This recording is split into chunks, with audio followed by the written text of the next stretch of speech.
Hey, hello friend. You dropped in at just the right time. Welcome back to Safe at Homestead. We are opening potatoes. This is my last potato shipment. So now we're going to have all the potatoes. I have, let's see, one, two, three other potatoes in the wings waiting to be planted. And I wanted to do them all at once. So let's see what these are. These are the last ones that I am expecting. How exciting! And by the way, if you're new here, any of you, my name is Elena, and this is Safe at Homestead. Here we talk about all things homesteading, modern homesteading, homesteading on a small scale, mini steading as I like to call it. You don't need acreage. All you need is a backyard, a back patio, a driveway, whatever you may have. And I'm going to share with you soon some interesting things you can do in that driveway. Just stick with me. All right, so this shipment, by the way, is from Mountain Valley Garlic, and they have certified organic seed, and they probably specialize in garlic, but they had great potatoes as well. As I was looking through their website, that's what caught my eye, the potatoes. Okay, so these are Magic Molly, and I have seen so many videos with these. Nothing that's recent, but a lot of older from 3 years and back people that have been harvesting Magic Molly, and they're a purple potato, and it just seems like, let me show you one. It just seems like they are prolific, and look at that, look at all those eyes. I can't wait to get these in the ground. And let's see, Norland Red. I mentioned those to you before in a video that ever since I saw them for the first time at my store, it seems everybody online is planting and or harvesting Norland. I've never heard of them before. Wow, there's a bunch of little ones, and look at. The reason I didn't get the ones at my store is number one, well, yeah, they were bigger than these, but they were all, they had long white sprouts, like they were over, ooh, I'll have to get that one. It seemed like they were old, like they had been there for quite a while, because the eyes had sprouted and they were so long, and they were a little bit shriveled. It just didn't seem to me like they were in the best of shape, so I didn't get them. But now I have my own Norland Red and my Magic Molly. I hope that I have, I'm crinkling and talking at the same time. Are you crinkle? Okay. I hope to have as much success with Magic Molly as I've seen people have. Even in containers, it seems like Magic Molly works well. So, are you guys ready to plant potatoes? Let's go. Hey guys, I have been fiddling with this camera for too long. So here we go. Let's try to get these potatoes in, and we're going to get them in containers, all kinds of containers, so you guys can see that you don't need anything too special to plant potatoes. Let's get started. So the first thing that I'm going to do is, I hope you can see that, I'm going to empty the soil from these bags and recycle it. And I think I'm going to put potatoes back, or not back, but I'm going to put potatoes in those bags as well. And then I have a 5-gallon bucket here as well.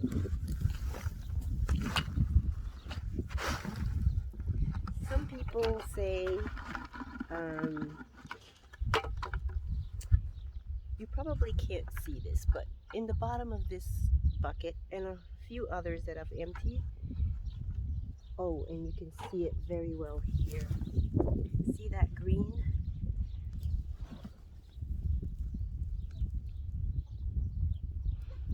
That is because there wasn't good drainage in that bucket. And I've only seen it in the 5-gallon buckets. So this time around, we're going to make sure we have quite a bit of drainage in the containers. So what I was going to say is that some people say to take out 1/3 of the soil that was in your containers. That's super dry. I don't usually do that. The reason I just threw that out is because it was like, I don't know, sandpaper. So I don't usually take a third out. I just add soil, you know, new soil till it feels right to me.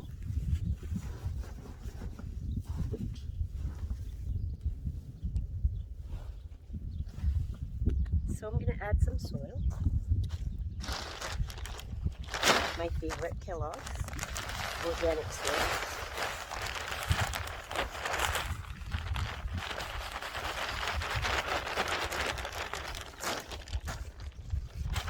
I might need more than this, but I just start mixing it until it feels good, until I can squeeze it and it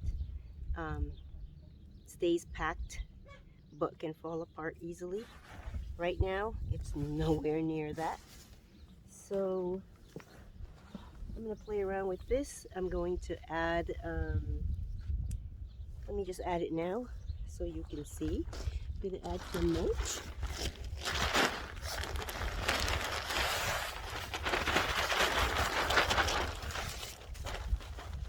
Add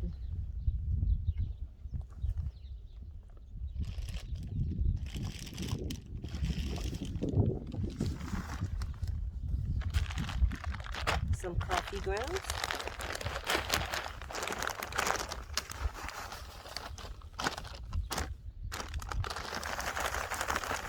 I need more of that too. And I'm going to play with this first, mix it up well, and then I'm going to add some peat moss and some perlite. The perlite is going to make it have good drainage. The peat moss is going to help with drainage, but it's also going to hold on to moisture. All right, so let me get working on this and I'll bring you back. All right, that took a while and some effort. Next time I'll try to remember not to fill this cart so much because it was hard. So I think it's done. It looks good. It feels good. I moistened it just a little to do a little test. You see how it kind of stays together but falls apart easily. That's kind of what we want. So now I'm going to grab my containers and show you the different things I'm going to use to try and grow these potatoes in. Alrighty, so my first container that I'm going to be using is one that I made from a feed bag. Let's see if I can show it to you. It's a chicken feed bag, and I just rolled it down to the size that I wanted. I wanted it to be just a little bit, I wanted this area to be just over 6 inches because the potatoes are being planted 6 inches down, but I want to have a little room for mulch. So the first thing that I'm going to put in is an all-purpose fertilizer. It is an organic fertilizer, and potatoes are very hungry plants. So I'm just going to put 2 handfuls of this. You want to put whatever nutrients you're putting in, fertilizer, etc., you want to put it right where the potatoes are going, because that's where their roots are going to start, and that's how they're going to benefit from it. Every plant needs blood meal. Well, every plant needs nitrogen, and that's why I am putting the blood meal in here. That's probably a quarter of a cup. And then potatoes really need bone meal. They really need a lot of potassium, phosphorus, sorry. They need a lot of phosphorus, so I'm going to put probably a quarter cup of that as well.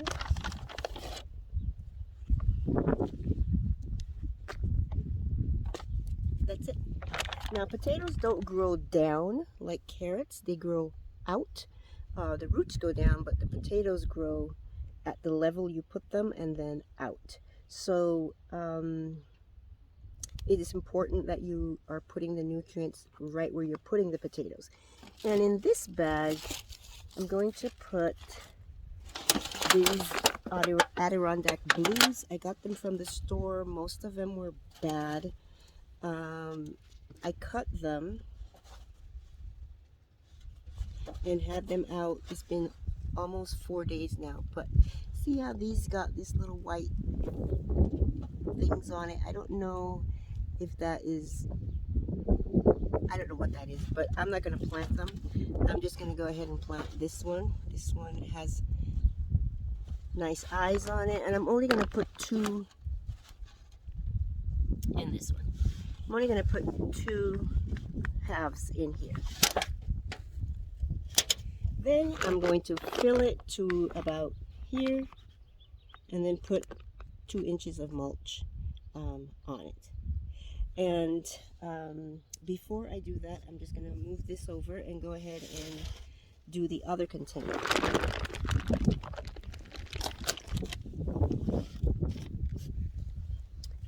And that is one of these earth bags that I showed you earlier. So first, we're going to put the all-purpose fertilizer. This is supposed to be last for 3 months, which is perfect for the potatoes. A handful and a half of blood meal. Same amount of bone meal. And what I'm going to put in here, these are all from the, they're not, I was going to say they're from the store, but not potatoes that you would buy to eat. These are all seed potatoes, but I got them locally as opposed to the potatoes that I ordered. This one is called Yukon Gold. That's a very popular potato. And these are a little bit shriveled, and look at that. So, I don't know if I want to put 2 or 3 in here. Let's see. I don't think I want to start, have these potatoes anywhere else. So I will probably put them, 3 of them in here. I think only 3 are good. It's hard to tell how long potatoes have been in the store, you know. That's why I like ordering them, because when I order them in the mail, the company tells you when they're going to mail them, and then when they do mail them, they tell you that they've mailed them, and then when you get them, they have very little eyes, and you have time to do whatever it is you want with them. You have more control, as opposed to when you go to the store, what you see is what you get. So I'm going to go ahead and put 3 in here. And then I'm going to go get my 3rd container to show you.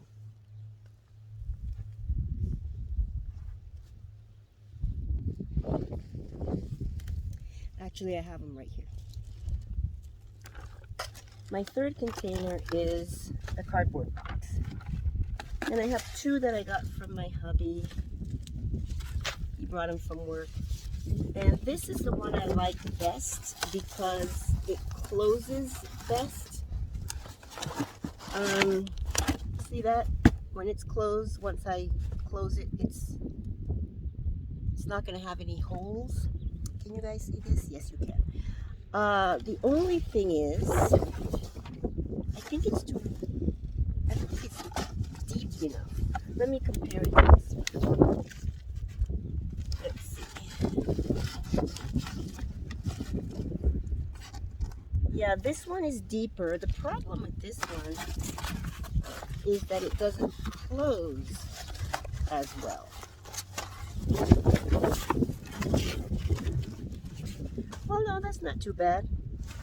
Not bad at all. Okay, I'm going to use this one. So what you want to do with your cardboard box is you're going to take all the tape off, if there's any tape anywhere. And you're going to close it up so it doesn't open. Make sure it's secure. That's good enough. And then turn it over and put the flaps in like this.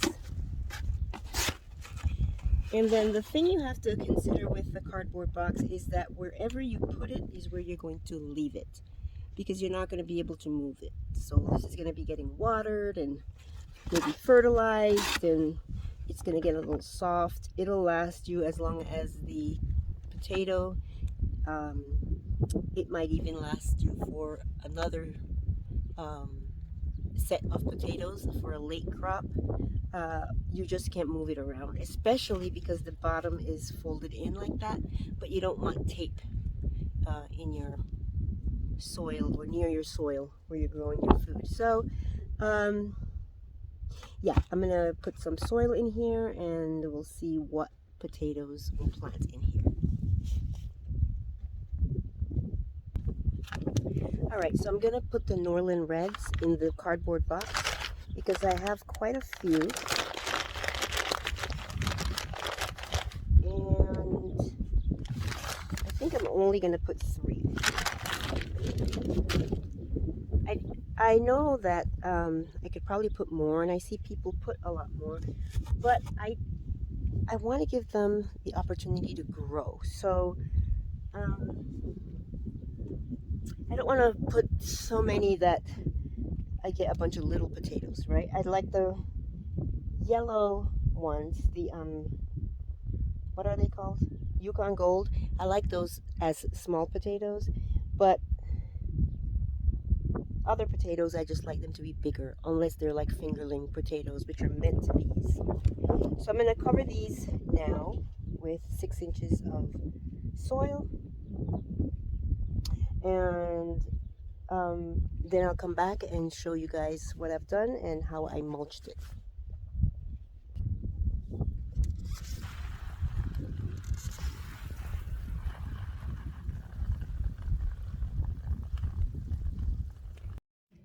So here are our potatoes. We have in the feed bag the Adirondack Blue. In the earth bag we have Yukon Gold. In the cardboard box we have red Norland, and I had just enough soil left in that cart to fill this other small box, and this is a red Pontiac. So these 2 I ordered through the mail, and those 2 I got locally. So we'll see what happens here in the potato lab. I'm gonna set this up a little bit. I need to, the reason all of this is up against the, and I have to put something else here, up against the fence, is because this is the area that I was not able to dig out and put chicken wire so the rabbits can come in. And that's why for now I have all this kind of a barricade right here, but I will take care of that soon. Okay, and before I go in, I just wanted to show you where I am putting my other potatoes. They're going all along here. All along here. And I am not planting them traditionally, so I am not going to be digging any trenches or anything like that. I'm going to do kind of a, I call it a modified Ruth Stout method. So I look forward to sharing that with you guys. I might start in the morning. The first thing that I need to do is move back all the straw that you see there, move it away. And then I'm going to work on the soil. I'm going to share with you how I'm going to do that, and then I'm going to put the straw back on top. It should be interesting. The other thing I did this afternoon was fertilize, so everything got fertilized. I need to record it so that I know 14 days from today I will fertilize again. So Brussels sprouts, cabbages, garlic, more garlic, some cabbages over there too, and lettuce. In the green stock, all my strawberries, my plants over here, these flowers that we bought together, they're all perennial, so I fertilize those. More onions, blackberry bush, apple tree, gooseberry bush, onions, and more onions. So in 2 weeks I will fertilize again. I even fertilized this little Dollar Tree container that has the herbs and flowers in them. Alright, you guys, I'll see you tomorrow when we tackle these potatoes.